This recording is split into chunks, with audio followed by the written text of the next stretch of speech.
আসসালামু আলাইকুম। হ্যালো বন্ধুরা, তোমরা কেমন আছো? আশা করি তোমরা ভালো আছো। আমি আলহামদুলিল্লাহ ভালো আছি। আমার শখের কিচেনে তোমাদের সবাইকে স্বাগতম।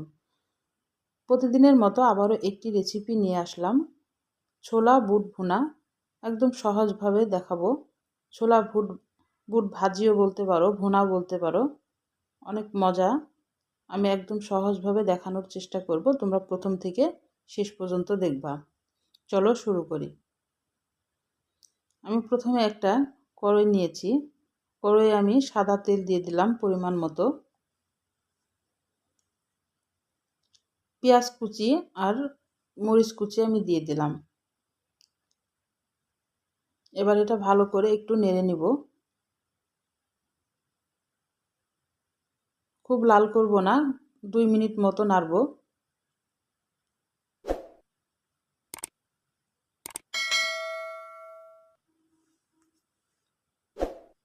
এই এই বুট ভুনাটা মুড়ির সাথে, এমনিতে সালাতের সাথে অনেক মজা লাগে। আমি 1 টেবিল চামচ আদা বাটা, 1 টেবিল চামচ রসুন বাটা আর 1 টেবিল চামচ জিরা বাটা দিলাম।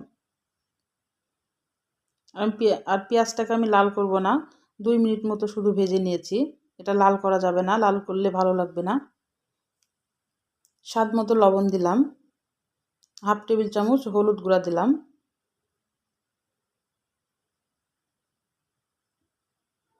দিয়ে আবার একটু ভালোভাবে নেড়ে নিব। আমি গরম মশলার গুঁড়া দিলাম 1/2 টেবিল চামচ, আর লাল মরিচের গুঁড়া দিলাম 1/2 টেবিল চামচ, আর ধনিয়ার গুঁড়া দিলাম 1/2 টেবিল চামচ।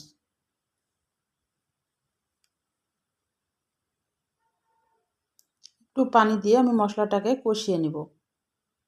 পানি না দিলে মশলাটা পুড়ে যাবে, এই জন্য একটু পানি দিলাম, দিয়ে মশলাটাকে আমি কষিয়ে নিব ভালোভাবে। উপরে তেল ছেড়ে এসেছে। আমি একটা টমেটোর অর্ধেকটা দিয়েছি,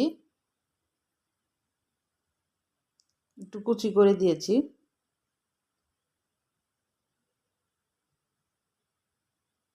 দিয়ে 2 মিনিট মতো আমি একটু নেড়ে নেব। আর উপরে তেল উঠে যখন আসবে, তখন আমি এই ছোলার এই বুটটা সারা রাত ভিজিয়ে রেখেছিলাম।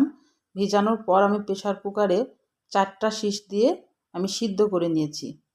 আমি সিদ্ধ করাটা তোমাদের দেখাইনি, কিন্তু আমি বলে দিলাম।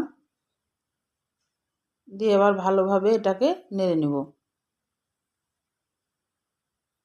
আর এটা সারা রাতই ভিজাইতে হবে। প্রেসার কুকারে যদি দেওয়া যায় তাহলে 4টা শিশ দিলে সিদ্ধ হয়ে যাবে।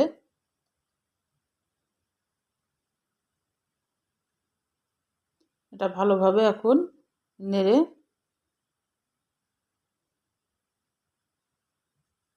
একটু ভাজা ভাজা করে নেব। আমি অল্প একটু পানি দিলাম, যদিও সিদ্ধ তবুও একটু পানি দিলাম, মশলাটা যেন হয়, একটু সুন্দর গ্রেভিটা হয়ে যায়, গাঢ় হয়, এই কারণে আমি একটু পানি দিলাম।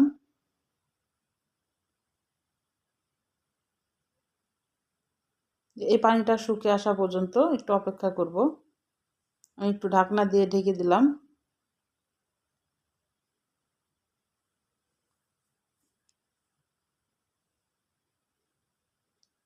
মশলাটা যে গায়ে গায়ে লেগে এসেছে আর উপরে তেল ছেড়ে দিয়েছে, তখন জানবা যে কি ছোলা বুট ভুনাটা হয়ে গেছে।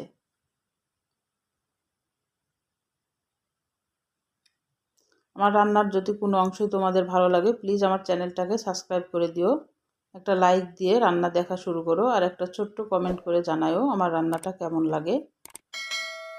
আমি একদম সহজভাবে তোমাদের রান্না দেখানোর চেষ্টা করি সব টাইমে। আর যদি ভালো লাগে তাহলে একটা কমেন্ট করে আমাকে ছোট্ট একটা কমেন্ট করে জানাও যে আমার রান্নাটা তোমাদের কেমন লাগে। আজকের মতো বিদায় নিচ্ছি।